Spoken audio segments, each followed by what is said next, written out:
You know, Julie, over time, we've done a lot of work and a lot of research on future demographic trends. And one of the biggest demographic trends that stands out, not just in financial services, but across many industries, is that the future is female. And that probably doesn't come as a surprise to anyone. However, sometimes in the financial services business, I feel that male advisors sometimes have a tough time adapting to the language and preferences of their female customers. Have you seen that throughout your career? Yes, I have. And I think it can be a challenge just because oftentimes there aren't necessarily multiple females on the advisory team. Also, I think historically, the financial professional maybe has worked with the male clients. And so the questions and the nomenclature has historically been guided towards the male client. And so I think historically some habits have formed and maybe can be changed going forward that can help create new bonds with female clients and prospects to really help solidify those relationships going forward. I think it's also a little bit, Julie, about the changing value proposition in our industry, right? So it used to be that in order to win business, I had to prove myself in terms of everything that I or my firm would do for a client. And I'm not saying that's still not part of it, but it seems to me, and I mentioned this in our conversation with Deb Ostrom today, that it's not just about what we do, it's about who we are. Our clients really want a better understanding of who we are. And I think you see that as well, right? Yes, it's the human side of what we do. It's connecting with us on an emotional level, what our story is, the why about what we do. And I think so often, so many financial professionals have an incredibly compelling why. They went through a personal story or a life event that got them into the industry that is very captivating. And the ability to be a little bit vulnerable and to share that story has an amazing connection point. And to be able to open up and really share that with passion and conviction, as opposed to leading with the credentials and the experience and the success rate and the investment returns, that doesn't have quite as much of an emotional connection as that why story does. So, Julie, in a moment, I'll ask you to introduce to all of our listeners and our guest who Deb Ostrom is and why we invited her on the podcast. But as an added bonus, I'd like to add for our listeners that if they hang in there till the end of this podcast, they'll get to hear about how my co-host, Julie Genjak, dominated her little niece in a game of Hungry Hungry Hippos. So I definitely recommend staying on towards the end. I'm a woman of many talents. What can I say? Well, Julie, why don't you share a little about Deb Ostrom and why we invited her on our podcast today? I am really excited to introduce Debra Ohstrom, CFA. She is a speaker and educator on finance and investing topics. She has worked in the finance and investing industry for over 27 years at large financial firms out of New York, such as Merrill Lynch, Morgan Stanley, Citigroup Private Bank, and Allianz Global Investors. Debra also offers easy to understand finance and investing courses through live workshops and online on her website at debraostrom.com. So now let's invite all of you to listen in on a conversation that Julie and I recently had with Debra Ohstrom. Hi, I'm John. And I'm Julie. We're the hosts of the Hartford Fund's Human-Centric Investing Podcast. Every other week, we're talking with inspiring thought leaders to hear their best ideas for how you can transform your relationships with your clients. Let's go. Debra, thank you so much for joining us on the Human-Centric Investing Podcast today. We're so excited to have you here. Thank you, Julie and John. I am super excited to be here.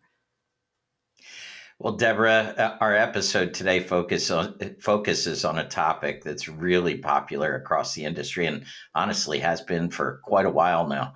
It's about the differences between men and women, their preference for financial advisors. And Deborah, I think you bring a very unique perspective in that not only are you obviously a woman yourself, but you're a very accomplished female financial professional. So you kind of have gotten to see it from both sides of the desk or whatever. But over the course of your career, what do you think it is that most motivates female investors in terms of engagement with a financial professional?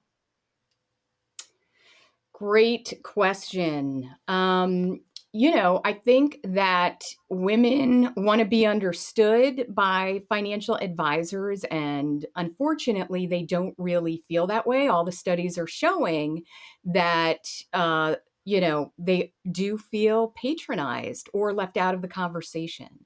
So, I've been going through so many different studies out there that are giving us great information. They've only been done these past few years. And the fact is that men and women, we do view the world differently. And my approach is that, you know what? That's okay. It's not about intent or blame, but why don't we just admit it that we look at the world differently, we communicate differently, and this way we can come to so much better outcomes if we're just upfront about that, especially when 80% of all financial advisors in the industry are men and women are really struggling. So we need to kind of bridge the gap. And I really am very passionate about helping that happen. So it's a super important topic to me. Deborah, you mentioned bridging the gap, and it's interesting as we read articles and see headlines and think about women's needs versus men's needs, especially as we think about longevity. As you've engaged in conversations, both with financial professionals and with clients, what differing needs have you discovered, and what has been the conversation like as you've engaged on that path from a perspective of client needs, and how can we educate financial professionals around the conversations with female clients around what they truly need and how to serve them better? Yes. And let me start off by saying, so I, am not a financial advisor. I've, been in the industry for very long. It's always been around investing. I am a CFA and I've worked with financial advisors for many years. And I've started this business from the approach of educating and working with women because what I found is they have a lot of negative beliefs about whether it's the industry or investing in general. And a mistrust of the industry. So I think in my heart and what it seems is women need more choices in getting education so that they can then feel confident to go out to advisors, have that conversation, and be the active participant in the industry. And even when, you see a lot of married couples, and I have heard stories of women blocking the financial advisor from their phone, not, being ignored in the meeting, so they stop attending, and a whole history of, other stories. And this goes back to, I don't think it's intent. I think it's just misunderstanding. And I think we're kind of at a point in the industry where it can't be ignored anymore. I know that we've all heard about the great generational wealth transfer that's going on. But even putting that aside, there's, Pew Research, 45% of all married women now make the same or more than their spouse. You've got more women going to college than men. You've got more women going to law school than men. And it just kind of passed the threshold where there's more women law associates in the country now than men. So we're not at a point anymore where this, you know, women as a client segment can be ignored. And, a lot of the studies show that women do feel patronized. They want to be understood and they want to be treated as an equal. Over 80% of all women that were married said, I want to be treated as an equal partner. And they're not. and close to 55% of women. And I've seen this statistic kind of, fluctuate depending on what type of women were surveyed, but roughly 55% said they'd rather have a female advisor. And, and it was even higher. And they said that, or at least see one woman on the advisor team. So then you couple that with the fact that I've seen statistics where roughly 55% of advisor teams don't have any women on them. There's just not enough women to hire, unfortunately, right now. And I know we all want to change that, but I'm of the, passion right now where I don't want to wait the 10 or 20 years. That's like going to take too long. So what can I do now to help male advisors better connect, use the right language, understand what the studies are showing, what the negative beliefs are, to help everyone, have the better outcomes. So hopefully that answers the question.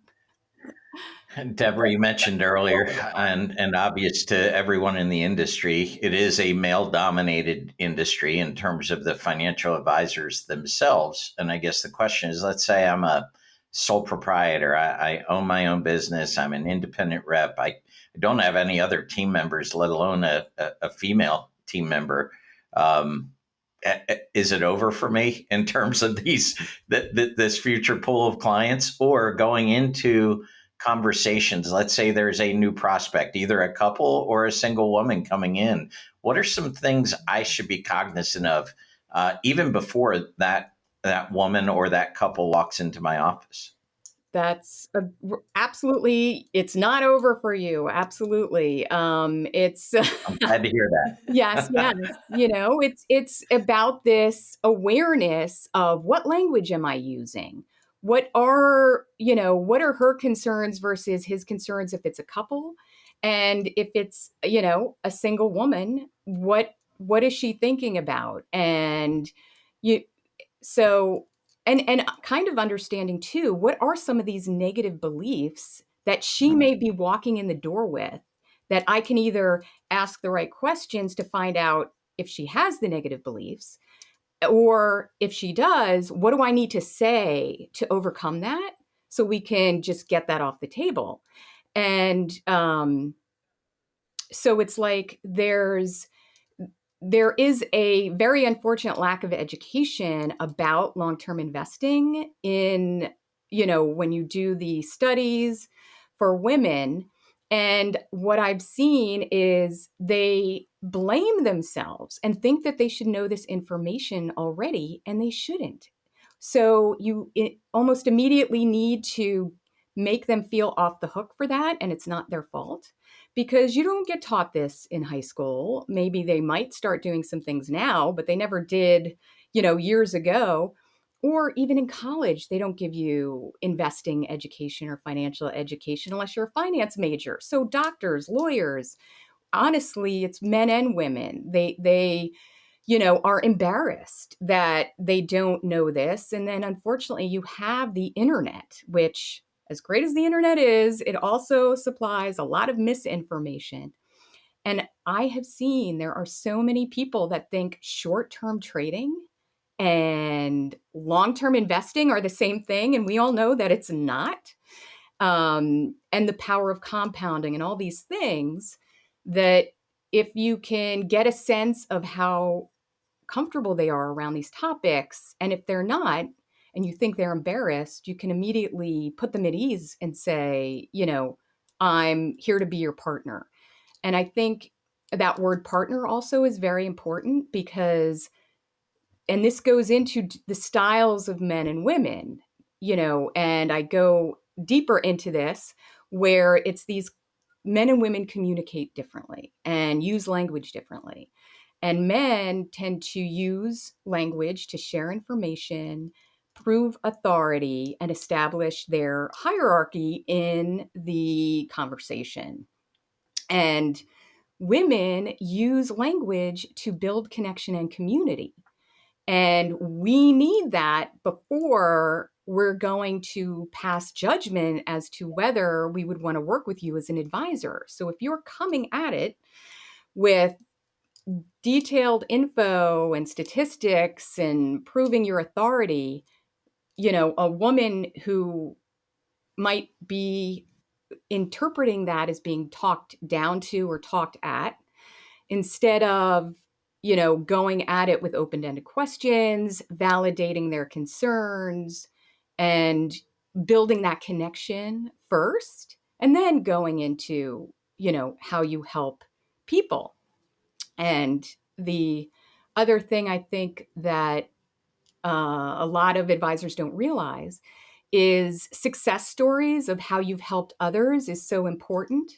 But even the stories that, how you talk about that story is very important.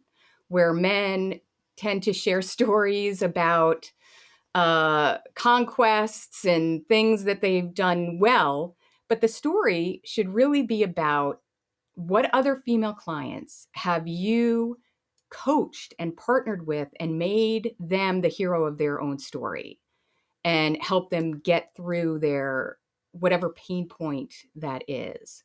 So it really just a lot of it is communication style.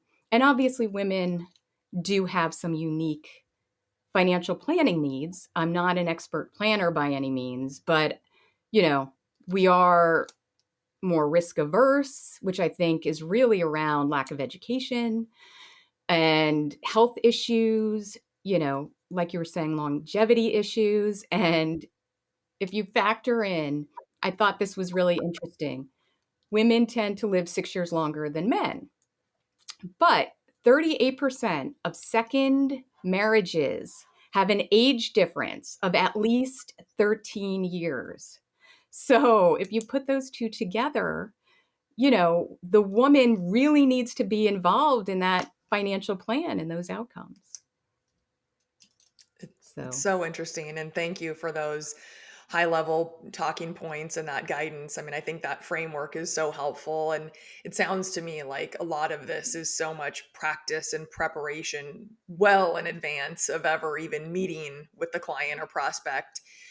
Do you have any favorite questions that you've gleaned from the women that you've worked with, or as you've gone through these processes that you've learned really help, kind of indoctrinate that relationship or really kind of crack the door open to building that relationship as you've gone through this, and worked with different advisors and or clients, that are just some of those great questions that start that relationship on the right foot? I it is a lot of open-ended type questions because, and this goes back to a lot of those surveys, women want the advisor to feel that they understand them and their unique situation. It was something like over 90%. And it is, very clear that it is a couple, what the husband might view as what are our goals, what are you most concerned about, the woman might have a very different outlook as to what are those goals, how do you view a successful, whatever it is, retirement, how do you rank being able to pay for your grandkids, you know college education. So it's crafting those open-ended questions, making sure both people participate, because that often can be a big issue if one person is more dominant of a speaker than the other. But the other thing to also start out with is, getting to know them personally as a human. What has she accomplished in life? What is, whether it's children or career. And it's also a big thing is showing that you respect them, which is, saying phrases like, wow, I really respect the fact that you had this career and you have also raised three beautiful children. When do you find time for yourself? Or, things that show that you actually think about them as a person and all those things that they've accomplished. And then going into the questions of, you know, your goals versus your view of success and your fears, as opposed to your partner's.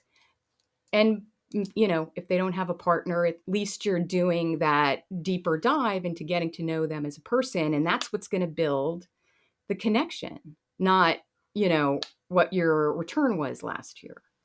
So, Deborah, how important do you think it is to have for advisors, especially male advisors, to have what I'll call vulnerability stories, right? Because a lot of times, if we're communicating with a new client, we might want them to know everything we do and how good we are at it. And as you said, what our authority is.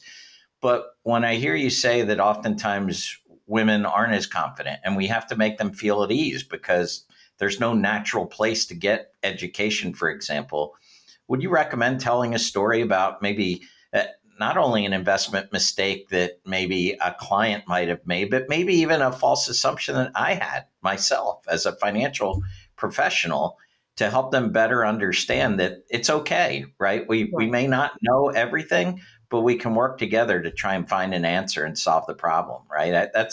I think sometimes when I ask advisors to tell me their story, what I get is what they do, not who they are.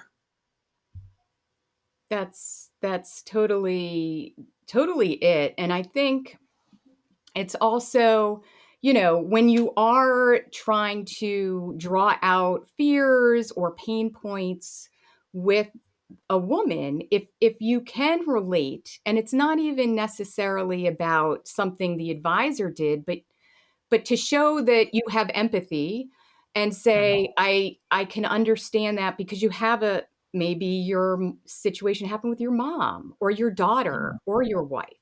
And you can say, you know, obviously I'm not a woman, but I think I can understand what you're going through because I had this happen with this important woman in my life, whoever it was. Mhm. And that shows that you do have empathy and understanding. And I think what you said around, we'll figure this out together is huge because the women have said that they want a partner, not a dictator. So yes, they think you are an expert by the years in the industry that you have, the level of knowledge that you have, but they want their opinions and fears to be validated and an important part of the decision making process. So you're absolutely right, and that once again is what's going to build the trust and the connection. And once you kind of can get into that habit of approaching things from that way, and you start getting more connections with female clients, they're the ones that refer. They tell all their friends. So that it just is going to build upon itself. So there you go. It's definitely not over for any male advisor out there. Deborah, I'm curious what your thoughts are on female client events and sort of educational Mhm. opportunities. I'll speak from my perspective. I've been fortunate to be part of many women events through the years, and I've always found that they're very special. They're just the environment seems to foster great dialogue and lots of excellent questions and discussions, and oftentimes women share a lot of personal stories or challenges, triumphs, and it just seems like a really great safe space to do so. And it seems like everyone really learns from each other, and it's just been really powerful moments. I always leave those events feeling like just again kind of this wow moment, like we've all learned from each other, we've bonded, and it was just a really special opportunity. Is that something that you found as well as you've worked with groups and worked with advisors, that those are important from an educational standpoint as well from a relationship building standpoint? Absolutely, 100%. And there is a bit of a challenge because I do think that it does help the advisor if it is led by a woman. And this is where the challenge comes in, and is probably why, more advisors don't want to take that leap.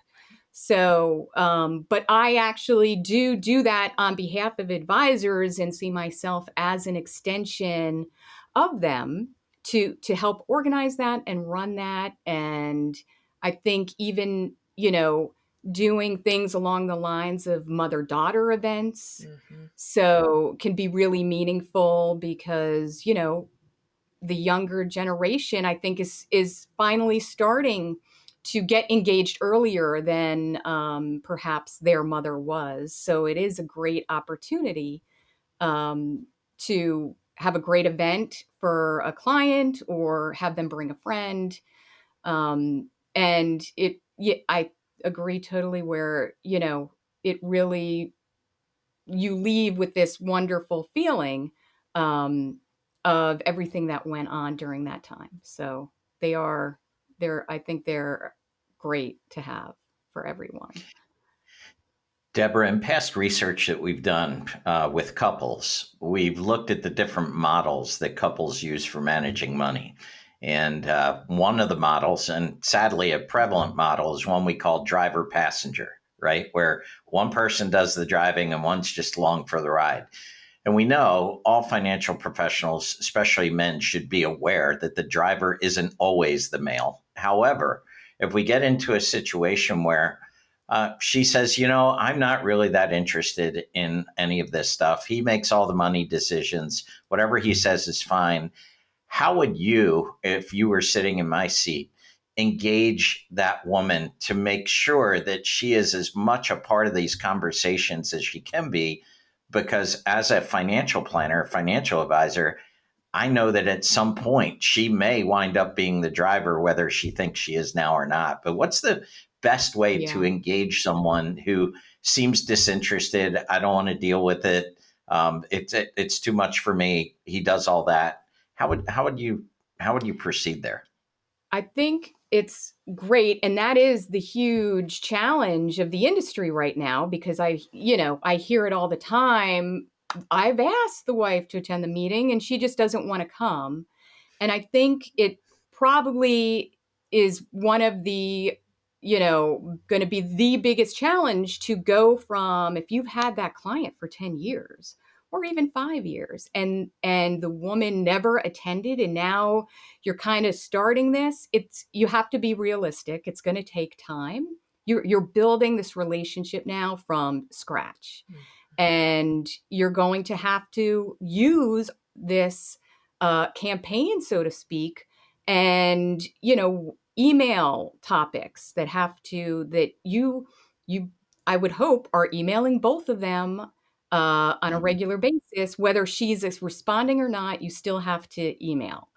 Whether newsletters, and really take a critical eye. Are these topics that I think that she's going to be interested in?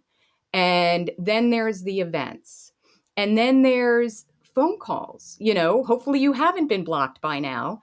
And she will pick up the phone and you have to, and I hate to use this term, but do a sales job and convince her why it's so important for her to be there. And I always think, start small. Don't, if you're doing quarterly meetings, she doesn't have to come to every quarter, but get her there once a year and say, let's just start small. We'll do a big annual meeting. At least you'll be, on the same page.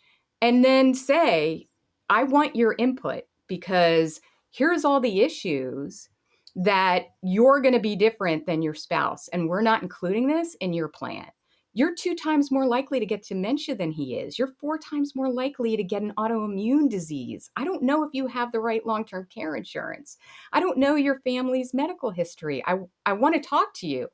It's, and maybe you do have to apologize and say, I'm sorry I haven't emailed you in 5 years, whatever. Mhm. But the world has changed. I've changed, and I want you to be a part of the conversation. And I think, the thing is, I also get a sense that sometimes Well, I emailed the wife once or twice and she never responded, so they gave up. And, you know, it could take, a year or two of consistent, touch points to convince her that it's important for her to be a part of the conversation. And, women like to test. So, how sincere is he really? Is he in this for the long haul?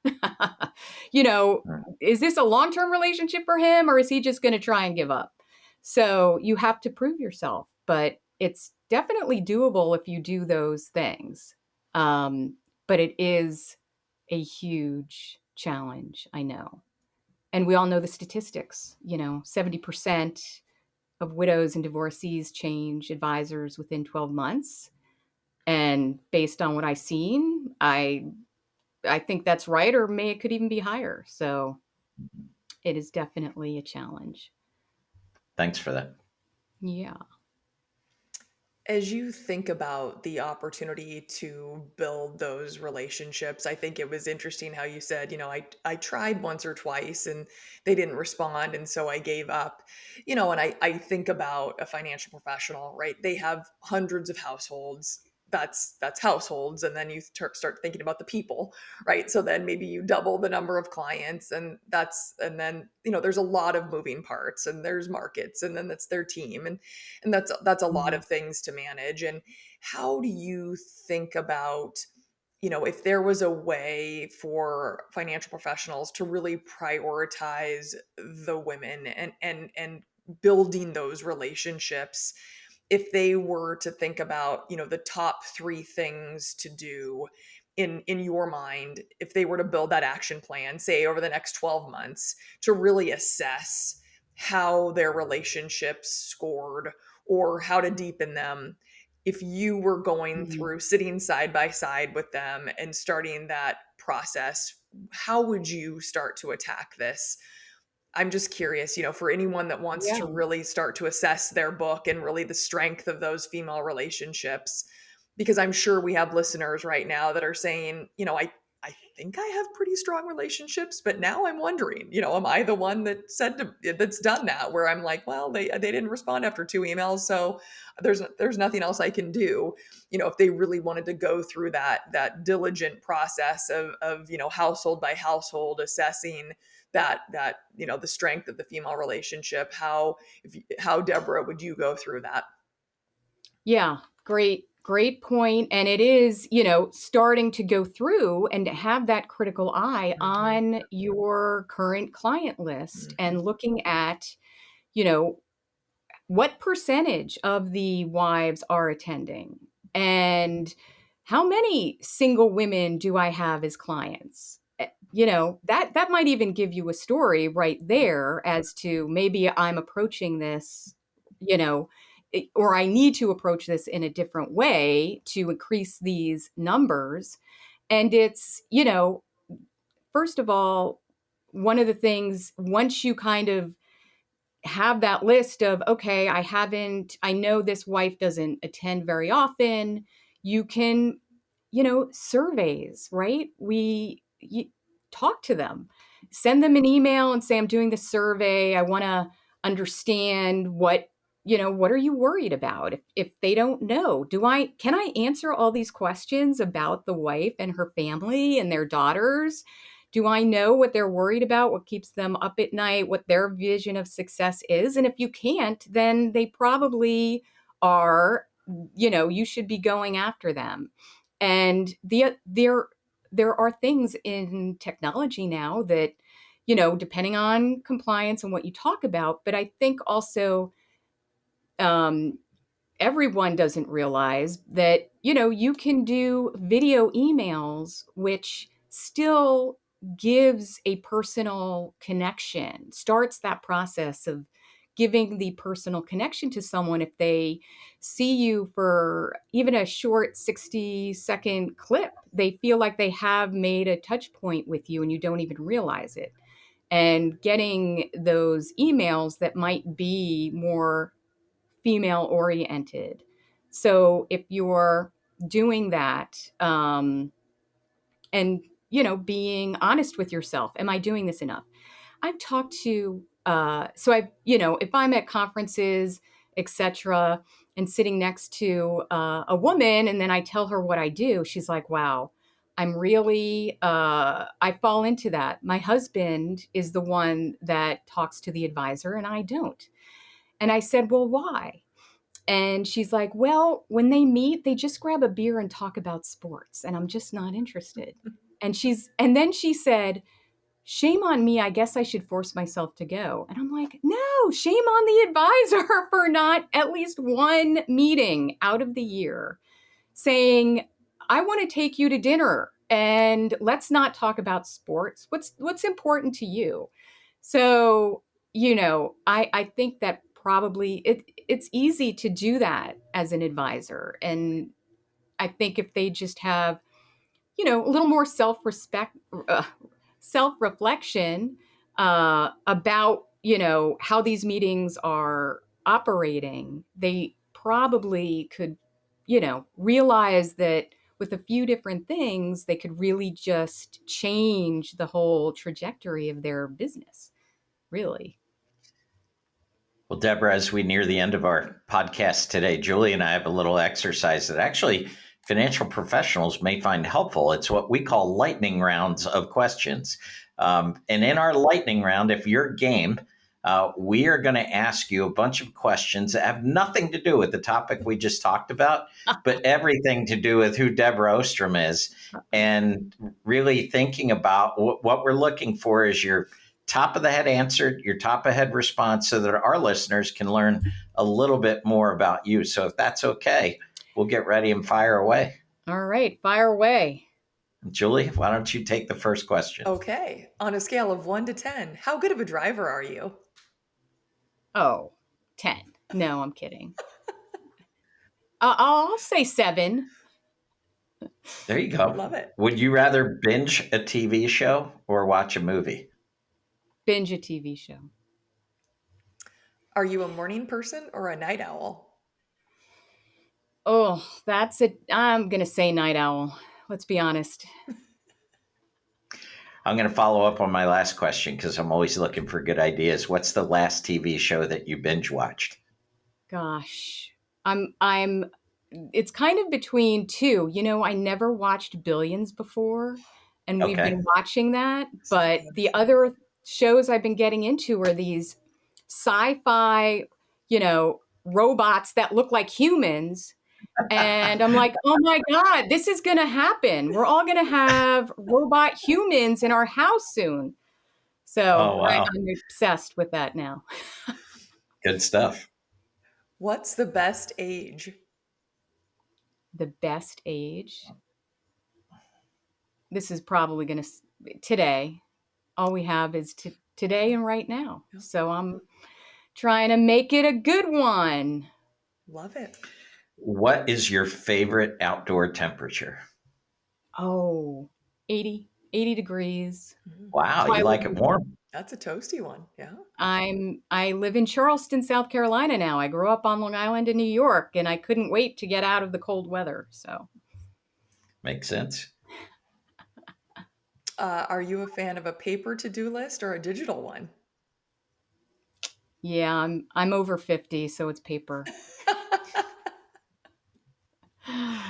Would you describe yourself as an introvert or an extrovert? And would your family agree with your assessment? Wow. I think that's such a great question. I guess I would say extrovert, but I wasn't always that way. And I think, for many years, I was in sales and distribution. So you had to get over any shyness because you're out there speaking to clients and advisors and making sure you get meetings. So I have a good sense of humor, I will say. I like to tell jokes. I like to laugh. So, and you can just see how I can't stop talking. So I guess I'd have to say extrovert. Would you rather travel to the past or to the future? Oh, future, definitely. Do you like dark chocolate, milk chocolate, or no chocolate at all? dark chocolate. There you It's go. supposed to be good for you. Heart healthy. Yes, That's exactly. right. Are you spontaneous or a planner? I'm more on the spontaneous side.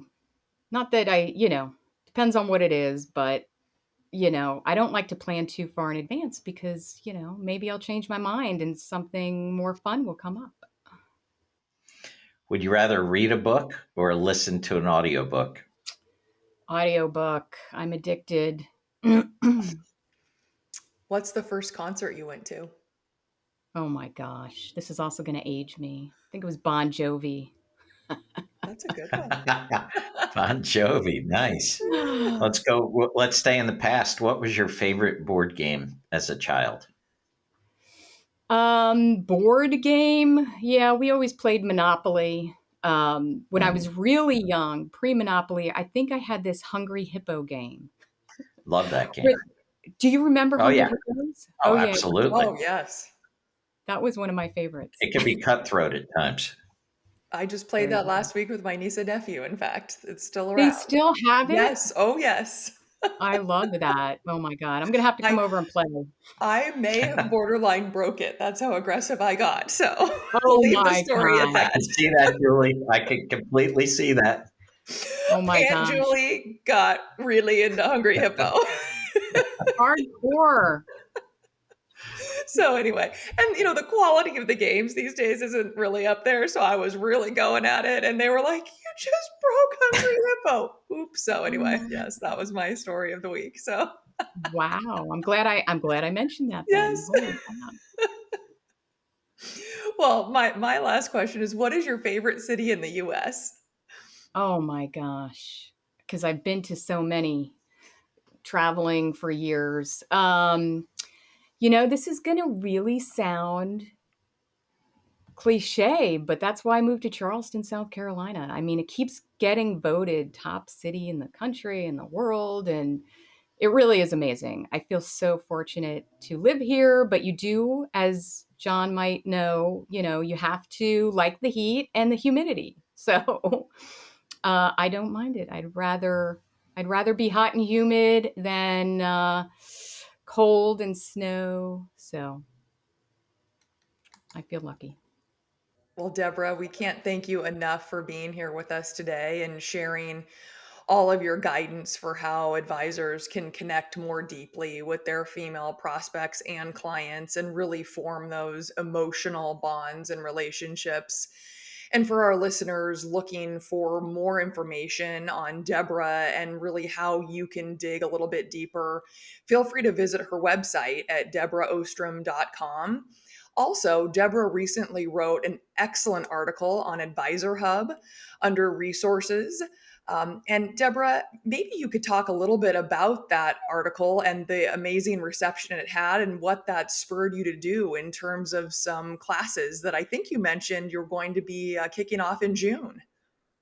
Yes. So just a few back in March, I wrote this article for Advisor Hub magazine, and it's all about everything really that we talked about today. And I did a little video post for it on LinkedIn when it came out and got such a fantastic response from everyone in the industry and a lot of male financial advisors. So, what I am now doing are holding virtual classes to go into this topic as a deeper dive and with for advisors directly for a small fee, I think.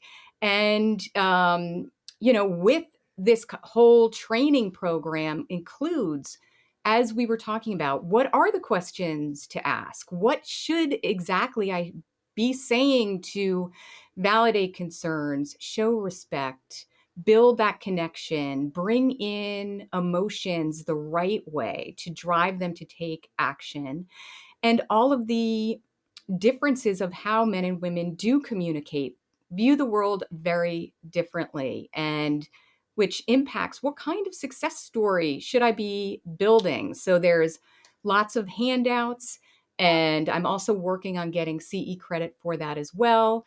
The first class should be launched in June, and I have a separate tab on my website up at the top, you can see advisor services, so that financial advisors know that's the page with all the things that I want to help them do and accomplish.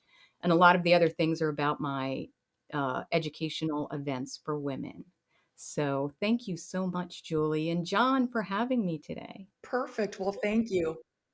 Well, we can't thank you enough. And again, if you're It was a looking to pleasure, Deborah. work Thank directly you. with Deborah on creating any emails or scripts or want more success stories or just ideas for engaging women or events, feel free to email her at debraohstrom.com. Thank you again for your time today and for joining us here on the Human Centric Investing Podcast. Thank you. Thanks for listening to the Hartford Funds Human Centric Investing Podcast.